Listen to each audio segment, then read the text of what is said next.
Bueno, el día de hoy vamos ya a estar empezando entonces de lleno con todo lo correspondiente a JavaScript. La idea, sí, dentro de lo que queda por lo menos de curso esta semana, un poco más de semana y media, realmente, ¿cierto? Es poder trabajar dentro de lo que es el frontend, esa herramienta que resulta, por decirlo así, la más significativa, dado que esto ya es como tal un lenguaje de programación. Vamos a empezar a trabajar JavaScript. La idea es poder eh, ya una vez vista, ¿cierto? La parte como estructural, la parte estética de una página web, empezar a trabajar toda la parte de la funcionalidad. Vamos a ver, digamos que ese va a ser, quisiera poder llegar a eso. Si nos da el tiempo de pronto para trabajar algo de Ajax, vamos a ver si nos da el tiempo. Ajax es como esa herramienta que conecta el back con el front un poco, ¿verdad? El servidor con el cliente. Pero si cubrimos JavaScript, bueno, vamos a estar bien. Bueno, entonces vamos a empezar con JavaScript. El índice para el día de hoy vamos a estar hablando de este lenguaje de programación, vamos a estar hablando qué es, vamos a estar trabajando hablando de la estructura que tiene también. Vamos a estar viendo justamente algunos ejemplos, algunos ejercicios realmente muy sencillos también de cosas que podemos trabajar. Vamos a valernos también de cosas que ya hemos trabajado antes. Vamos a estar haciendo, por decirlo así, algunas dinámicas con algunas de las páginas web que ya hemos trabajado antes.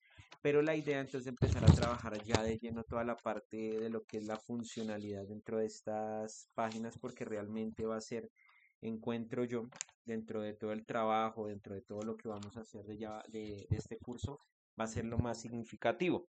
¿Listo? Entonces vamos a estar viendo la estructura, vamos a estar viendo también la sintaxis de interacción básica, ¿sí? Cómo podemos hacer una página web que se pueda comunicar con el usuario. Y finalmente vamos a trabajar un ejercicio muy sencillo, realmente es un complemento de un ejercicio que ya hemos hecho en ocasiones anteriores, que es cómo hacer justamente para que en esas tablas que hemos creado más o menos unas 3, 4 semanas, 3, 4 clases antes, perdón, puedan también cambiar su valor a través justamente de una interacción del usuario con la página web. ¿Listo? Bueno, objetivo, comprender las bases del funcionamiento del lenguaje que vamos a trabajar en este caso, que es JavaScript, sus elementos de interacción básicos con los elementos de un sistema web, cómo se relaciona JavaScript con cada uno de los componentes que nosotros creamos. ¿Listo? Bueno, entonces, ¿qué es JavaScript? Básicamente JavaScript, ¿cierto? Como tal, es el nombre de uno de los productos, ¿sí? Que tiene la Asociación Europea de Fabricación de Computadoras, el ECMA. Básicamente JavaScript viene a ser como un lenguaje desarrollado, ¿cierto? Más o menos por allá en los años 90, que surge a razón de una necesidad, surge a razón de un problema que estaba ocurriendo justamente con las páginas web. Y es que hasta más o menos los años 90, una página web se reducía a todo lo que nosotros hemos hecho hasta el momento, HTML, CSS, páginas dinámicas. Digamos que había otra posibilidad o otras posibilidades también, y era que las personas que se dedicaban a trabajar con Java, Java solito, Java y JavaScript son dos lenguajes completamente diferentes. La gente que se dedicaba a trabajar con Java podía trabajar algo que se conocían como las applets. Básicamente una applet era como una aplicación muy sencilla, una aplicación muy básica desarrollada en Java que se podía integrar a una página web, pero que realmente no tenía una funcionalidad muy grande, realmente era como algo muy básico lo que se podía hacer con estas dichosas applets. Entonces es en esa necesidad de poder generar páginas web interactivas, páginas web, por ejemplo, que pudieran revisar formularios sin tener que cargar la página, sin tener que volver a enviar información al servidor, que surge justamente JavaScript, es en esa necesidad. Entonces JavaScript es un lenguaje de programación estándar, ¿cierto? De ECMAScript, la compañía, la asociación más bien europea de manufactura de fabricación de computadores, que a diferencia también de lo que muchos creen, no es un lenguaje interpretado, es un lenguaje compilado. No sé si Juan tiene la diferencia clara entre esas dos definiciones, que es un lenguaje compilado y un lenguaje interpretado. Igual la vamos a usar, no hay problema. ¿Qué es lo que pasa? Por ejemplo, yo tengo dos maneras de darle una instrucción a una persona. Por ejemplo, yo quiero que la persona abra la ventana. Yo a la persona le puedo decir fácilmente, ¿cierto? Abre la ventana. La persona toma esta instrucción, que de por sí ya es un bloque de instrucciones, pero lo que hace la persona es procesar toda la información que yo le di como un solo bloque. El bloque abre la ventana, ¿verdad?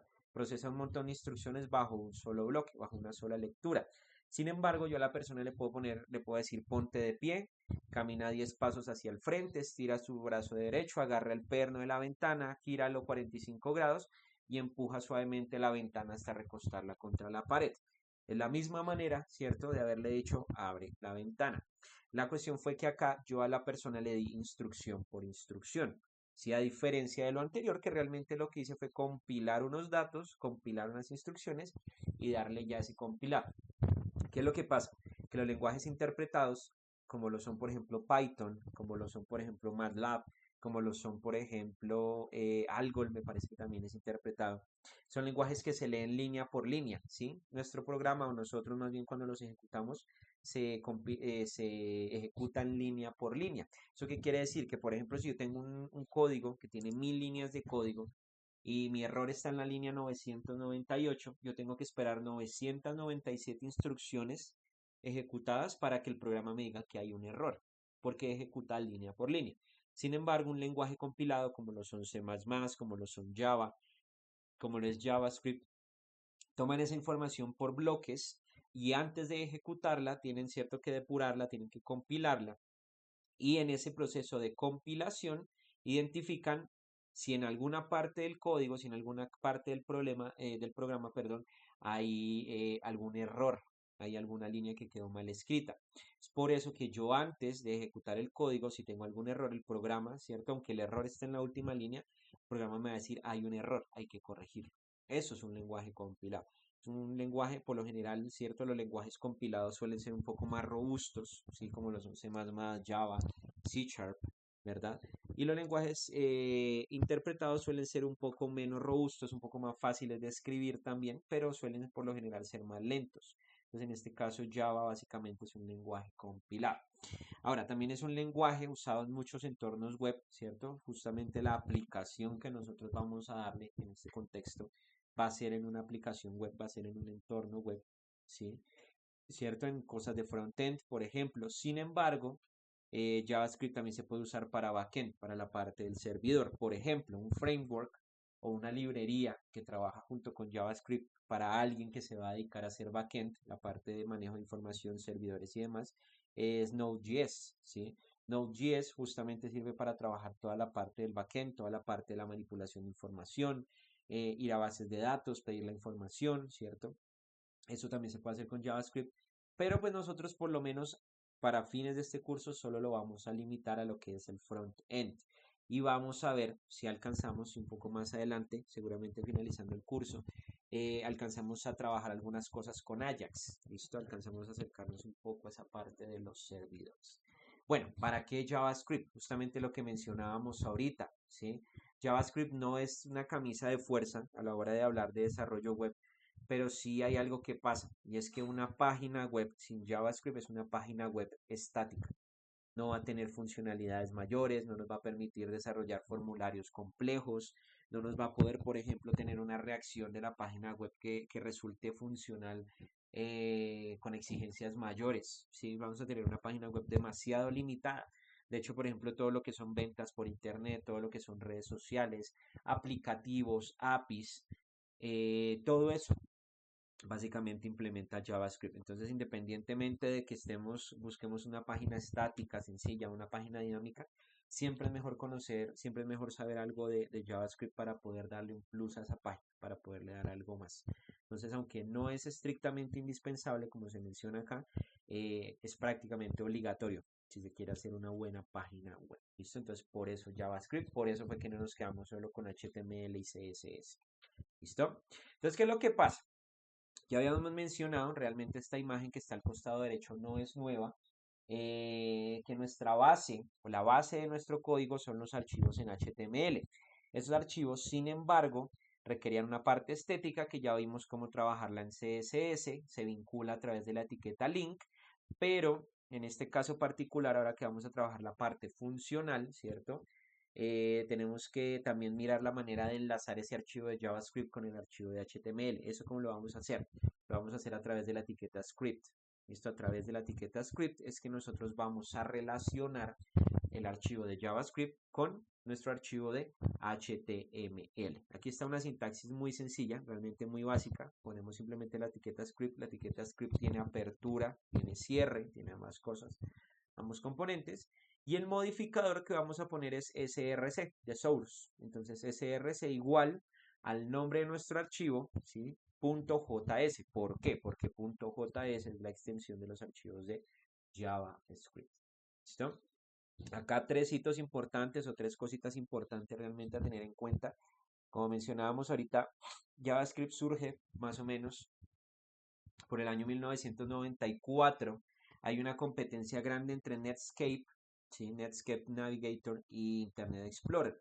Eran los dos competidores más fuertes a la hora de hablar, por ejemplo, de lo que eran navegadores web. Hoy en día hay muchísimos. Tenemos Chrome, tenemos Opera, tenemos Safari, muchísimos navegadores realmente, pero en aquel entonces solo estaba Netscape y estaba Internet Explorer. La cuestión es que los creadores de Netscape tenían un problema y fue el problema que mencionamos nosotros ahorita, que no podían hacer verificación en sus formularios antes de mandar la información, ¿sí? La persona tenía que refrescar la página, era un proceso lento, casi siempre era un proceso dispendioso, desagradable de hacer para las personas, por ejemplo, cuando tenían que ingresar información. Entonces ellos lo que hicieron fue tratar de crear una especie de lenguaje que permitiera hacer esa clase de tareas, esa clase de lógica dentro de la misma página web. Si nosotros somos un poquito minuciosos, un poquito detallistas, uno va y mira, por ejemplo, lo que nosotros hemos hecho y básicamente es poner componente y sus características, componente y sus características. Detrás de la creación de una página web con HTML y CSS no hay lógica, ¿sí? Solamente un montón de componentes estructurados que se alinean, se apilan y se organizan por contenedores, pero no hay una lógica detrás, no tenemos variables, no tomamos decisiones, no tenemos condicionales, no tenemos estructuras de repetición, no tenemos tampoco funciones, no tenemos nada de eso. Todo eso que compone la lógica de un programa no está ahí. Entonces, JavaScript vino a suplir esa necesidad, eso más o menos en el año 1995. Les dieron 10 días para crear un prototipo de este lenguaje y al final resultó algo tan bueno que la gente de Netscape puso este nuevo lenguaje que en principio se llamaba Mocha, lo puso como un lenguaje de programación de código libre, pero la cuestión fue que fue una invención tan buena, tan práctica, tan versátil que hasta los mismos de Microsoft se copiaron. Hasta los mismos de Microsoft hicieron ingeniería inversa y crearon su propio lenguaje de script, su propio lenguaje de scripting, ¿sí? Pero la cuestión o el problema que surgía ahí también era que como era de código libre, como era de código abierto, todo el mundo podía llegar a hacer modificaciones y la cosa era que una versión de JavaScript que funcionaba en un navegador podía no servir en otro. Podía funcionar en una página web, pero no en otra. Entonces ahí es donde se hizo necesario en el año 1997, justamente con esa asociación que mencionábamos ahorita, poder generar un estándar. Básicamente un estándar es un conjunto de reglas para un proceso, ¿sí? Entonces todos los navegadores que de aquí en adelante quisieran incorporar JavaScript tenían que sujetarse al parámetro, ¿cierto? O al estándar ECMA. En ese caso el estándar que ellos diseñaron fue ECMA 262 y es el estándar realmente que se usa hasta el día de hoy para los navegadores que usan JavaScript. Hoy por hoy el 98% de las páginas web usa JavaScript. Entonces realmente fue significativo lo que hicieron estas personas. Más o menos por allá para el año 2005 se incorporó justamente, ¿cierto?, a JavaScript otra herramienta llamada Ajax, que lo que permitía era hacer consultas con el servidor sin tener que acudir al backend, ¿sí? Sin tener que acudir a la otra parte de PHP y demás. Entonces Ajax hace como consultas muy pequeñas, realmente sin tener que incluso actualizar la página web. Eso porque se vuelve útil o eso porque es útil porque nos facilitaba, por ejemplo, el proceso de, no sé, hacer tomar algún servicio, enviar alguna información por internet, verificar algún dato sin tener que actualizar nuestra página, que vuelvo, insisto, que se tenía que hacer eso era un proceso lento. ¿Qué pasó? Que Ajax, ¿cierto? Como lenguaje de programación, que vamos a ver si alcanzamos a trabajar algo de Ajax al final de este curso, al menos como por dejar un pincelazo, se convirtió en lo que le dio ese push, lo que le dio como ese hype, ese golpe final a JavaScript para volverlo una herramienta indispensable para el desarrollo web. Porque ahora JavaScript se incorporó con Ajax y facilitó mucho el trabajo de la búsqueda información. Entonces son como tres hitos importantes en la historia de JavaScript. Ahora entonces ya vamos a entrar de lleno con la parte de la programación. ¿Qué es lo que pasa?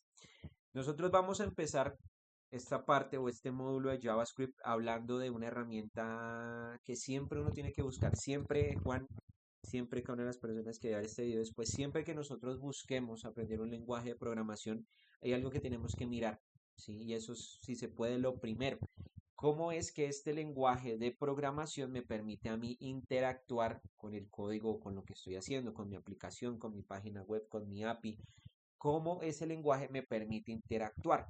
¿Sí? Si nosotros, por ejemplo, vamos a C++, está el famoso ejemplo del Hello World. Cout, ¿cierto? Paréntesis, comillas, Hello World en el medio.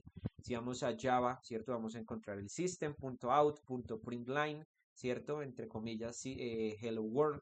Si nos vamos a Python, vamos a encontrar el print Hello World, ¿cierto? Si nos vamos, por ejemplo, no sé, a otros lenguajes, qué sé yo, por ejemplo, como HTML. Podemos poner una etiqueta que nos diga, bueno, que HTML no es un lenguaje de programación, pero podemos poner H1 o la 1, ¿sí? Siempre nos vamos a encontrar con que hay una manera de comunicarnos. Todos los lenguajes, por lo general, por ejemplo, C++, así como tiene el Cout, tiene el Cin para recibir datos por teclado. Por ejemplo, Java tiene la herramienta también Scanner, cierto, .int, readline nos va a permitir a nosotros, system.in, perdón, nos va a permitir a nosotros recibir datos por teclado. Por ejemplo, en Python tenemos el input, que son cosas que nos permiten recibir esa información. En JavaScript nosotros nos vamos a encontrar con que hay dos maneras por medio, ¿cierto?, de las cuales el lenguaje, como tal el producto que es la página web, se puede comunicar con nosotros. ¿Cuál es la primera? La primera de esas maneras es lo que se conoce, ¿cierto?, como la comunicación por consola. Esta es probablemente a la que nosotros estamos más acostumbrados. Básicamente toda página web tiene una especie de comunicación interna que permite observar los comportamientos de lo que es el sitio web y los archivos que están asociados como lo son CSS y JavaScript. ¿Cómo podemos nosotros trabajar esta parte de la comunicación interna? Por ejemplo, si nosotros vamos aquí a abrir, vamos aquí a buscar nuestro catálogo de la vez pasada. Vamos a buscar acá el de Juan, catálogo. Por ahí lo debo tener. Acá está. Este lo modificamos en la clase del lunes, por si acaso. No sé si está diferente, es porque el lunes lo modificamos. ¿Qué es lo que pasa acá? Añadimos estos scroll y estos giros acá. ¿Listo? Fue lo que hicimos ese día. Entonces, ¿qué es lo que pasa acá? Si por ejemplo yo a este elemento le doy clic derecho, le doy inspeccionar, yo me voy a encontrar con algo acá. Me va a salir todo mi código fuente, ¿cierto? Pero si yo me voy aquí a la consola, me voy a encontrar justamente con que aquí hay una especie de comunicación de la página web hacia mí. ¿Qué es lo que pasa acá? Vamos a buscar este catálogo, ¿cierto? El catálogo de Esteban. Vamos a crear aquí un nuevo archivo y a este archivo le vamos a poner catálogo.js. ¿Listo? Nuestro archivo de JavaScript que vamos a vincular con este amigo. Acá al final, simplemente antes de acabar nuestro body, vamos a poner la etiqueta script. ¿Listo? Vamos a enlazar, vamos a poner acá catálogo.js. Ahí está. Y vamos a hacer lo siguiente. Vamos a poner acá entonces la manera, ¿cierto?, más sencilla de pronto de comunicarse es console.log. Y acá vamos a poner la famosa frase con la que por lo general se suele iniciar en cada lenguaje de programación. Hello World. Listo, aquí cerramos con punto y coma. ¿Y qué hace console.log? Console.log básicamente nos va a permitir a nosotros comunicarnos con el usuario a través de esa consola que acabamos de abrir. Listo, console.log permite enviar mensajes al usuario. ¿Listo? Entonces, console.log, guardamos, venimos acá a nuestra página web, simplemente la actualizamos y si miramos acá en la consola ya tenemos nuestro mensaje de Hello World. ¿Listo? ¿Qué es lo que pasa? Digamos que si uno tiene la facilidad, igual esto lo vamos a explicar un poquito más adelante, si uno tiene la facilidad de pronto de ya haber trabajado antes con otros lenguajes de programación, se va a encontrar con que aquí tenemos igualmente estructuras if, estructuras else, estructuras for, estructuras while, ¿cierto? Tenemos también funciones que las vamos a ver también más adelante. Pero la cosa es que si por ejemplo acá yo quiero imprimir los números del 1 al 10, también lo puedo hacer de la siguiente manera. Y ahorita hablamos de variables y por qué fue que puse var, no puse int. ¿Listo? Entonces var i igual a 0. Vamos a decir mientras i sea menor a 10, punto y coma, vamos a poner i más más. ¿Y qué va a pasar acá? Que simplemente le vamos a decir a nuestro console, a la consola, ¿cierto? Que nos vaya a imprimir el valor de i. Ahí está. Listo, guardamos. Vamos a actualizar acá nuestra consola. Y aquí ya nos aparecen los números del 0 hasta el 9. Entonces, esa es, por decirlo así, la primera manera en la que nosotros podemos comunicarnos con la página web. Realmente es una estructura o más bien es una herramienta que uno llamaría de depuración. Básicamente lo que uno puede hacer con esto, con este console.log, o por lo menos es el uso que yo por lo general más le doy, es el hecho de poner banderas. Estoy programando un archivo de JavaScript y yo pongo un console.log para que me ayude a mirar hasta qué punto mi código está corriendo bien, dónde están mis errores. Aunque ahorita igual nos vamos a dar cuenta que esta misma herramienta de inspeccionar a nosotros nos va a permitir también ver justamente en qué partes que se encuentran nuestros errores. ¿Listo? Tenemos como un depurador ahí. Bueno, entonces eso, console.log es como esa primera manera, ¿cierto? Lo que mencionábamos acá. Console.log tiene un problema, tiene una limitante, y es que console.log solo permite, ¿cierto?, que el programa o el código se comunique con nosotros. No va a recibir datos, no va a preguntar datos, ¿sí? Entonces console.log tiene esa limitante, solo permite leer mensajes, no permite que nosotros inscribamos información. Ahora, hay otra cosa acá, ¿sí? Digamos, no me voy a extender tanto en el concepto de objeto, porque eso realmente es programación orientada a objetos. Nosotros vamos a tomar solo las ideas necesarias para este curso. Pero ¿qué es lo que ocurre? Hay otra manera en la cual una página web se puede comunicar con un usuario.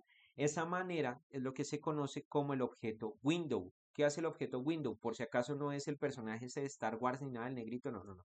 Hablamos de otro window. Window básicamente es un objeto global dentro de JavaScript que a mí me va a permitir encapsular diferentes elementos visuales que yo le voy a poder mandar a mi usuario, diferentes elementos con los cuales voy a poder interactuar con él. Cada uno de esos elementos tiene una función particular. Cada uno de esos elementos a mí me va a permitir generar alguna clase de interacción diferente con el usuario. Por ejemplo, si yo estoy acá, digamos, vamos a mirar acá qué podemos hacer. Por ejemplo, este amigo que aparece acá, este amigo que me pregunta a mí, ¿cierto? Si quiero el idioma en inglés o en español, ¿cierto? Es una visualización de esta ventana window, ¿sí? Es un elemento visual que a mí me permite, bueno, mejor no traduzco esto porque si lo traduzco va a quedar malo el código, ¿cierto? Por lo general la traducción se tira el código. La cuestión es que estos elementos visuales son los elementos que yo puedo añadir a través del objeto window. Por ejemplo, digamos que esto de la consola ya no me gustó, me pareció muy limitado, muy feo. Entonces, ¿qué voy a hacer yo acá? Simplemente voy a poner lo siguiente, vamos a poner acá ejemplo de uso del objeto, perdón, window. ¿Listo? Entonces, ¿qué vamos a hacer con ese objeto window nosotros? Vamos a mandarle un primer mensaje a nuestro usuario. Este primer mensaje va a ser algo muy sencillo. Simplemente le vamos a decir bienvenido. Vamos a poner acá window.alert. Y dentro de alert vamos a poner entre comillas nuestro mensaje. Vamos a poner aquí bienvenido a tu página web de películas. ¿Listo? Ponemos aquí punto y coma al final. Guardamos. Actualizamos y ¿qué va a pasar? Que en el momento en que nosotros actualicemos nuestra página web vamos a encontrarnos con que justamente aquí hay, ¿cierto? Un componente visual, un elemento visual del objeto window que es una alerta que dice esta página dice bienvenido a tu web, a tu página web de películas. ¿Listo? Entonces Windows va a tener esa tarea. Windows nos va a facilitar de alguna u otra forma esa interacción con el usuario. ¿Qué es lo que pasa acá? ¿Alert es la última, la única que existe? No, realmente no. Hay muchas ventanas que nosotros podemos emplear a la hora de desarrollar una página web. La primera de ellas, aquí me faltó una T, voy a corregirla de una vez, es lo que se conoce como la ventana de prompt. Prompt básicamente tiene una tarea y prompt nos permite a nosotros recibir información, ¿sí? Prompt recibe información. Esa es la gran diferencia que hay entre window, por ejemplo, y console.log. Console.log no permite lastimosamente, ¿cierto?, recibir información por consola. Tenemos otra que es la ventana Confirm. Confirm básicamente le va a dar al usuario la posibilidad de elegir entre dos opciones, o acepta o cancelar. Aceptar o cancelar es una ventana que tiene esa particularidad. Le pregunta al usuario si quiere aceptar o cancelar.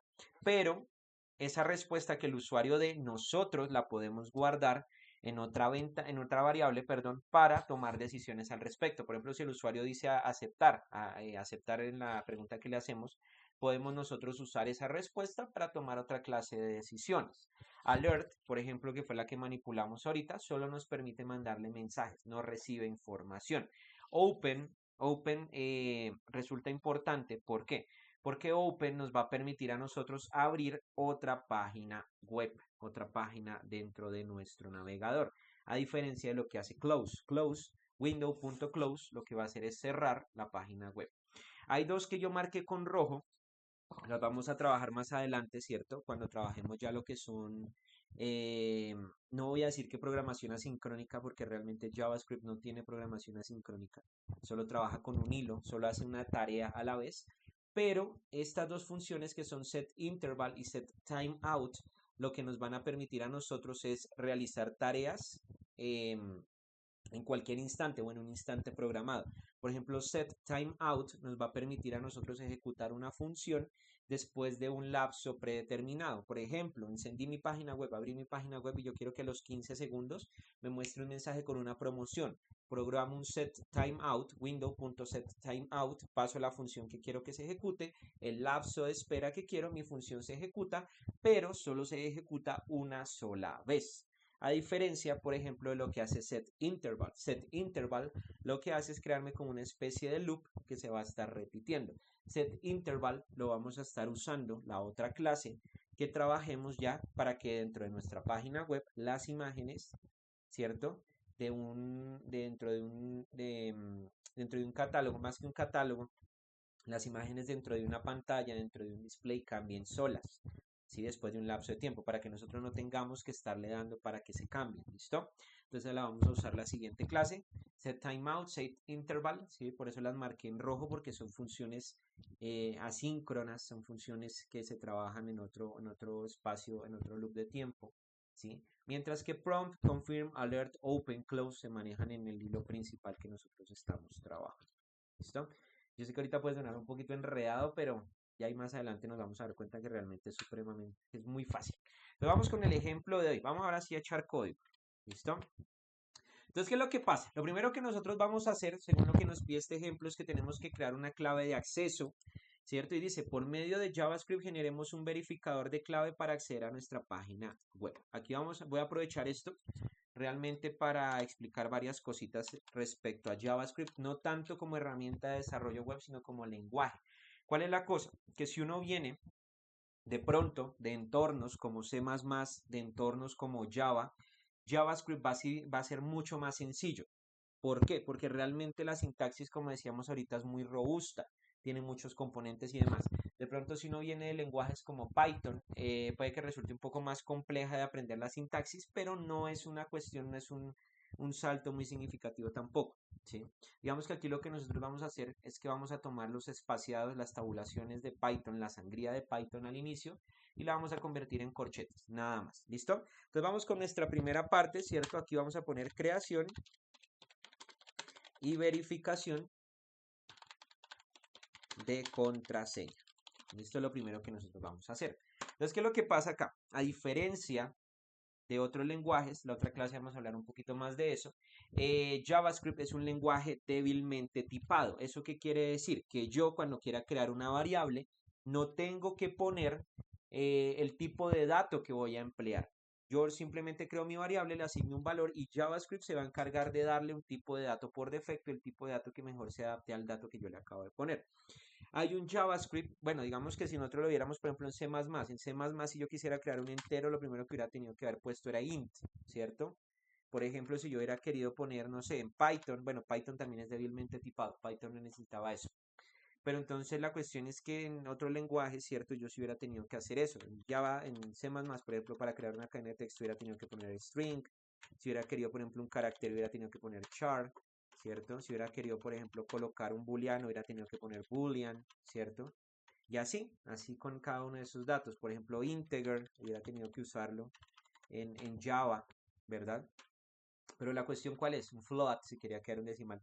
JavaScript se encarga de crear el tipo de dato por defecto, pero sí tiene dos palabras, de hecho son tres, que me permiten a mí crear variables. La primera de ellas, la palabra var, ¿sí?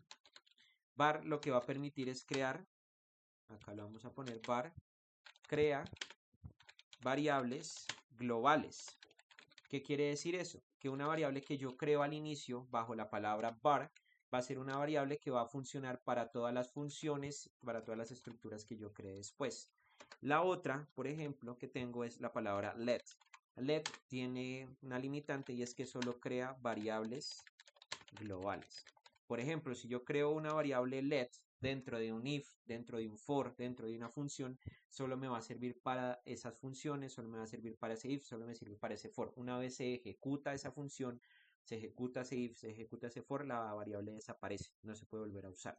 Y la última, que es la palabra const. Const tiene una particularidad y es que esta variable crea variables, bueno, esta palabra, perdón, crea variables cuyo apuntador de memoria, digamos que eso ahorita no es tan relevante, cuyo apuntador de memoria no cambia.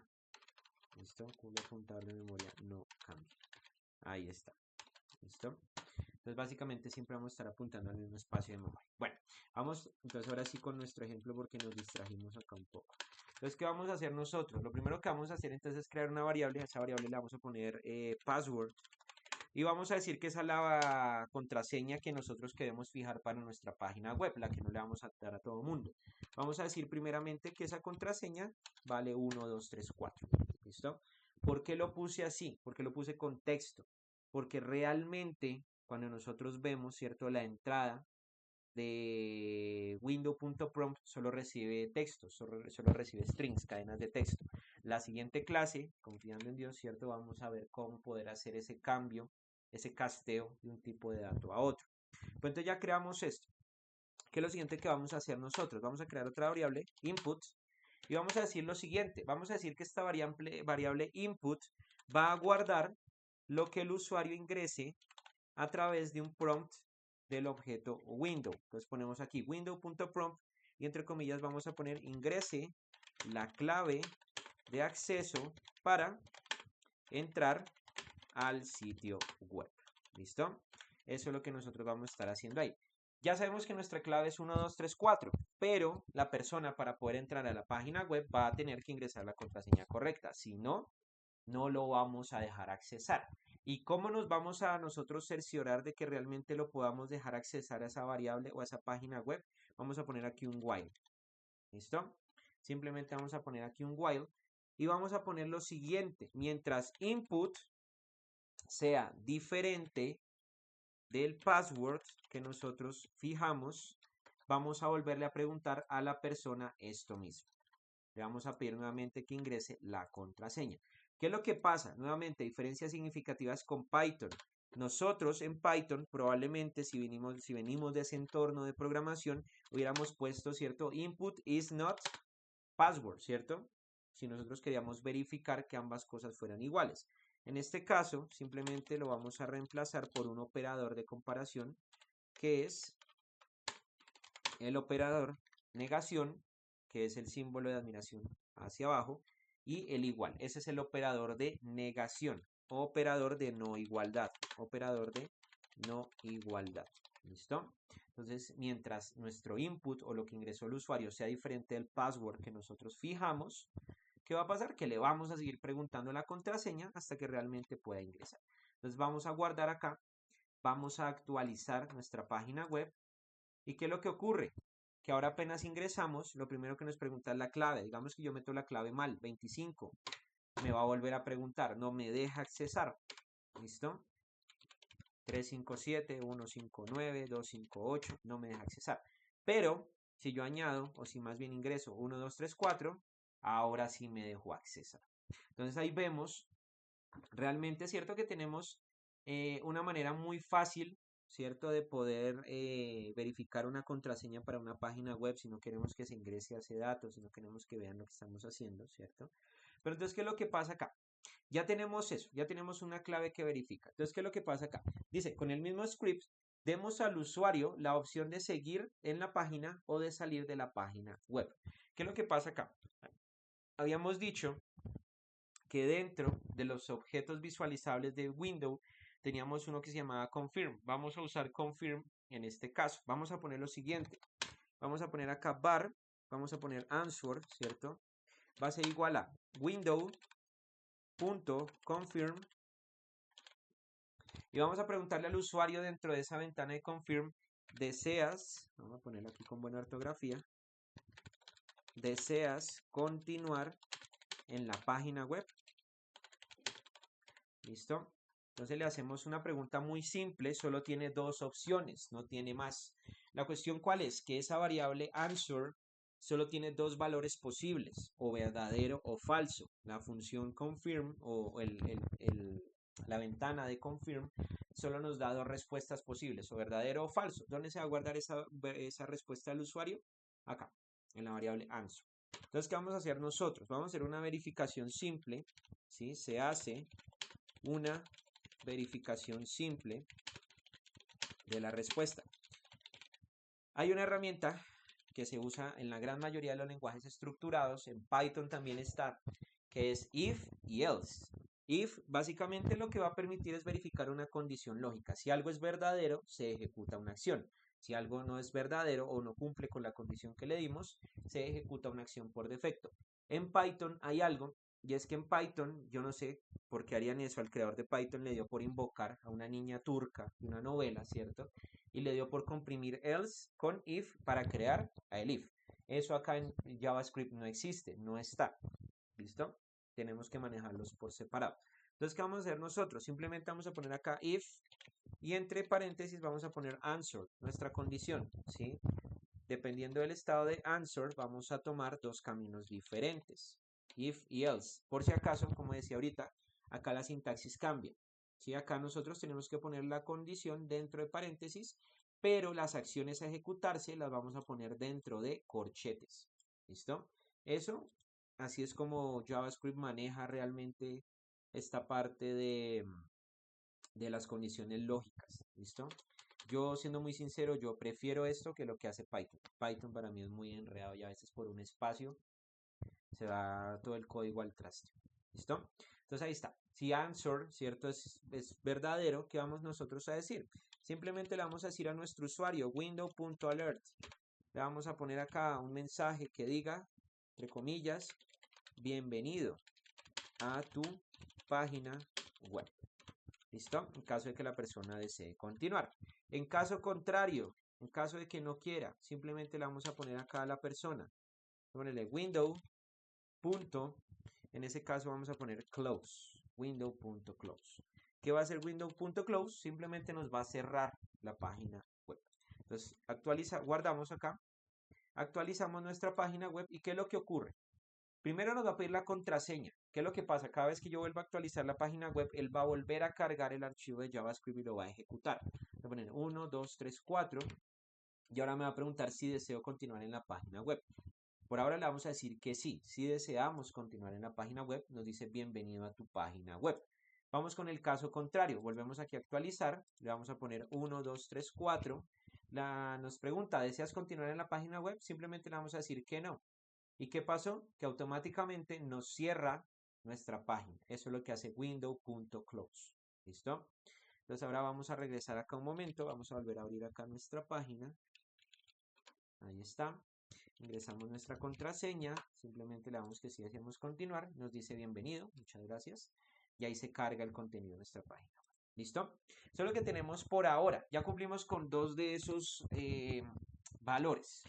Ahora, finalmente, nuestro ejemplo nos dice, ¿cierto? Que creemos una tabla dinámica. Dice, tomando de base nuestro ejemplo de tablas, permitamos al usuario cambiar el valor de sus celdas. Voy a cargar aquí rápidamente, ¿cierto? Por acá, esto es un ejemplo que ya habíamos hecho hace un tiempo, ¿sí? No es nada nuevo, ¿sí? Por si acaso, para que lo tengamos ahí presente. Habíamos creado hace un par de clases una tabla, ¿sí? Esta tabla yo simplemente voy a tomar, la voy a copiar de aquel instante en que la habíamos hecho. Todo este código ya está subido en GitHub. De hecho, este de las tablas tiene una carpeta aparte, por si acaso. Voy a tomar el código de esta tabla, simplemente lo voy a añadir aquí al catálogo que creó Juan. Vamos a crear aquí nuestra tabla, ¿cierto? Vamos a hacer algo, y es que a este código, tenía por acá un archivo que se llamaba catálogo.cs.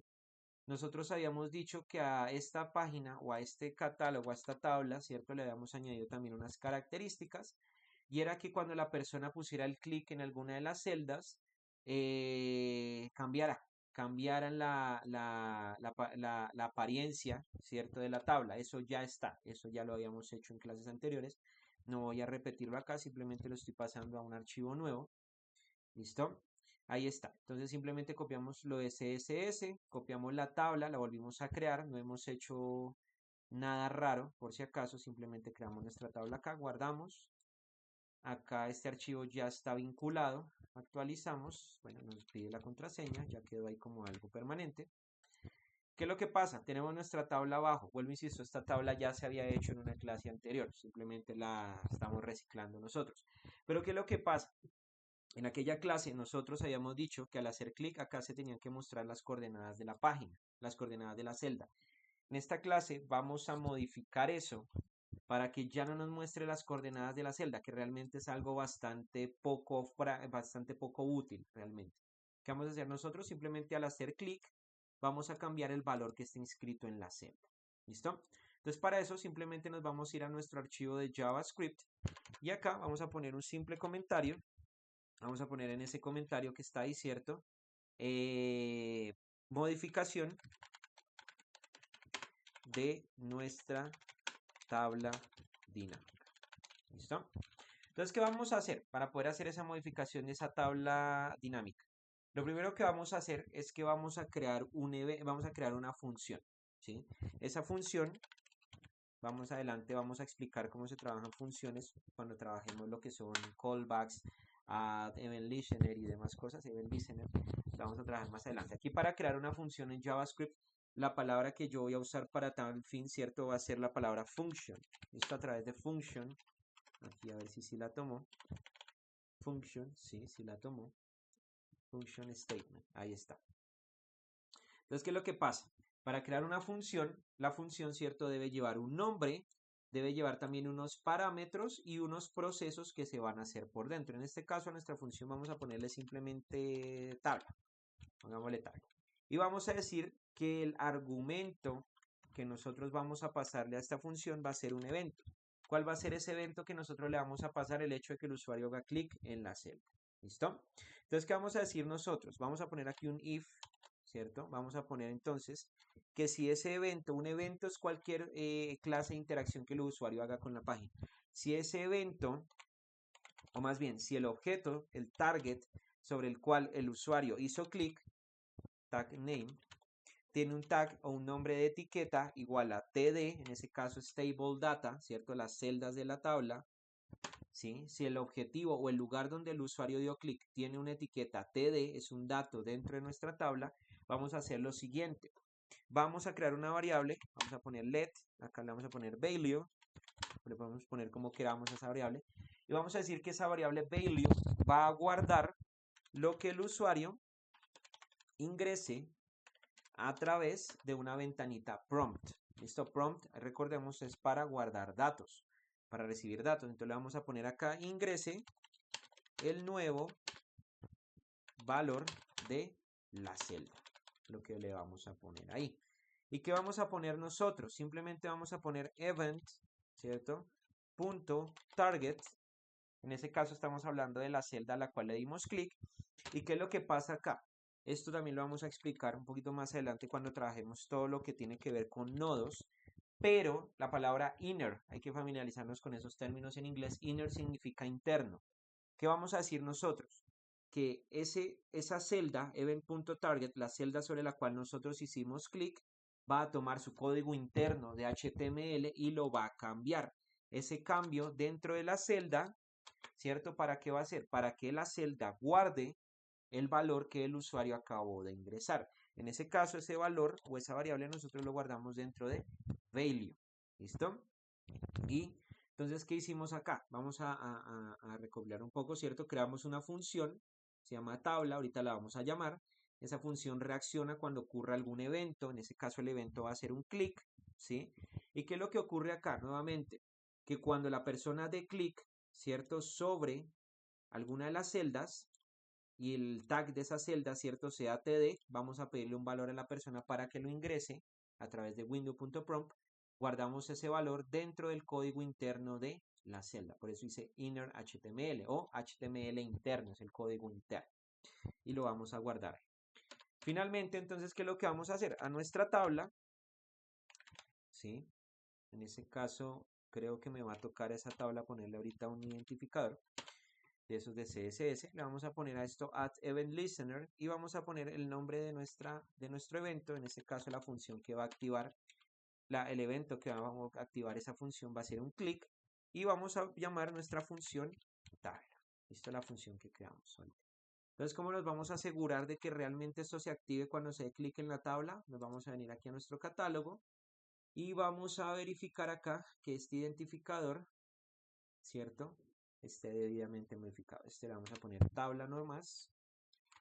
Y acá vamos a poner en nuestro catálogo, vamos a poner acá que la variable tabla, aunque creo que aquí por practicidad no nos vamos a confundir, simplemente pongámosle esta función t para no repetirlo. Vamos a poner que tabla va a ser igual a document, ¿cierto? Y le vamos a pedir que busque, aquí sería get element by ID, y que busque algún elemento que tenga un identificador que sea tabla. Y ese elemento lo va a guardar dentro de esta variable. Ahora, cuando a esa variable le den clic, ¿qué va a hacer eso? Simplemente va a llamar a la función que tiene asociada. ¿Listo? Guardamos, vamos a actualizar, nuevamente nos va a pedir contraseña y demás datos, no hay lío. Aceptar, bienvenido. ¿Y qué pasa ahora? Que cuando nosotros damos clic sobre alguna de las celdas, él nos dice, ingrese el número o el nuevo valor de la celda. Yo le voy a pasar un valor de 25. ¿Qué pasó? Que el valor de la celda se actualizó a 25. Por ejemplo, si yo doy clic en esta celda de acá, le paso un valor de 12, el valor de la celda se cambió a 12. Por ejemplo, yo le paso acá un valor, digamos, 12 más 36. Va a quedar 12 más 36. ¿Listo? ¿Por qué? Porque él simplemente está tomando un texto, él no está tomando valores numéricos. Después vamos a ver cómo poder hacer justamente operaciones dentro de esas celdas que nosotros estamos creando. Cómo hacer también para que esto funcione a la visión de un Excel muy sencillo. ¿Sí? Va a ser un Excel muy sencillo lo que desarrollemos acá, hará una que otra operación aritmética. Pero la idea es esa, la idea es poder generar eso. Ahora, ¿qué es lo que pasa acá? Y un detalle también importante que nosotros vamos a ver un poco más adelante, ¿cierto? JavaScript a mí también me permite hacer otra clase de tareas, hacer otra clase de cosas, ¿verdad? Y es que, por ejemplo, aprovechando la consola, yo puedo hacer otra clase de funcionalidades, darle otra clase de funcionalidades a esto. Simplemente le damos aquí instalar, inspeccionar, vamos a dejar nuestra consola abierta y acá vamos a hacer lo siguiente, vamos a crearnos rápidamente una función, por ejemplo, ¿sí? Función que permita imprimir las tablas de multiplicar. Bueno, digamos no la vamos a usar con la consola, es que realmente la consola me parece algo muy simple. Vamos a hacer lo siguiente, vamos a poner acá un window.prompt, ¿listo? Y le vamos a preguntar a nuestro usuario lo siguiente, le vamos a decir a ese usuario, acá vamos a crear una variable, esa variable le vamos a poner aquí var number, acá, a ver, vamos a poner que number va a ser igual a, ¿cierto? Aquí le vamos a poner parse, si está parse int, sí, parse int. Le vamos a poner acá window.prompt, listo, window.prompt. Y acá vamos a poner ingrese un valor para imprimir su tabla de multiplicar. Esto es algo muy sencillo, realmente solo estamos pidiendo un dato. Vamos a agarrar esto un momento. Y vamos ahora a pedirle otro valor. Vamos a poner acá terms, pongamos, de términos. Terms. Vamos a decir entonces parse int window.prompt y vamos a ponerle acá qué tantos términos desea. ¿Listo? ¿Y qué va a pasar acá? Ya tenemos guardados estos dos valores, ¿sí? Y aquí lo que vamos a hacer es simplemente crear un for anidado, ¿sí? Vamos a poner simplemente aquí un for anidado. Y vamos a poner lo siguiente. Aquí nos pone let index igual a 0, mientras 0 sea menor acá a acá sí vamos a imprimir, sería la cantidad de términos, ¿cierto? Index más, y vamos a meter otro for acá adentro, que lo que va a hacer es lo siguiente, va a ponernos acá, mentiras, no necesitamos hacer eso, acá este index y va y menor a los dos términos. ¿Qué vamos a hacer? Simplemente le vamos a poner a esto, ¿cierto? Document punto write ln, ¿listo? La otra clase ya vamos a trabajar más en detalle lo que es el objeto document. Esto vamos a empezar a hablar un poquito ya de eso. Y vamos a poner acá simplemente el valor de la tabla que nos hayan pedido, que era en este caso number, ¿listo? Coma, comillas. Vamos a poner acá number. Vamos a poner entre comillas el símbolo, vamos a poner una X ahí para que multiplique. Vamos a poner acá index. Vamos a poner aquí una coma. Vamos a poner aquí igual. Vamos a poner acá una coma. Vamos a poner acá index, ¿cierto? Y acá vamos a poner simplemente index multiplicado por number. ¿Listo? Ahí está. Listo. Vamos a actualizar acá. Simplemente guardamos, actualizamos. Ingrese la clave, ¿cierto? Aceptar. Bienvenido a nuestra página. Ingresemos el valor de la tabla que vamos a multiplicar. La tabla del 25. Quiero 12 términos. Entonces, ¿qué debe haber pasado? Que al final de mi página web, bueno, que aquí está impreso, realmente se ve bastante feo. Acá está impresa la página, la tabla de multiplicar. Se ve fea, sí, se ve muy fea. Pero lo que nosotros vamos a hacer, la otra clase que ya empecemos a trabajar un poquito más con el objeto document, es ver cómo podemos añadir otros elementos a través de JavaScript. Digamos que aquí vamos a empezar a hablar un poquito de nodos, vamos a hablar de qué es un nodo padre, un nodo hijo, vamos a también trabajar un poquito de funciones asíncronas, ¿sí? Lo que es set interval y set timeout, la idea es poder trabajarlos fuertemente. Y el ejemplo entonces que vamos a trabajar la siguiente clase va a ser justamente ese, va a ser poder hacer un sistema de imágenes acá que cambie solita. ¿Listo? Es lo que vamos a trabajar la siguiente clase. ¿Listo?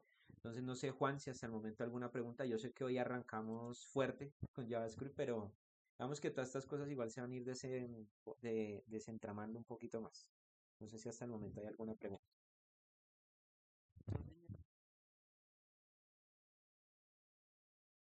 Listo, listo. Entonces, pues la idea es más que nada cacharrearlo.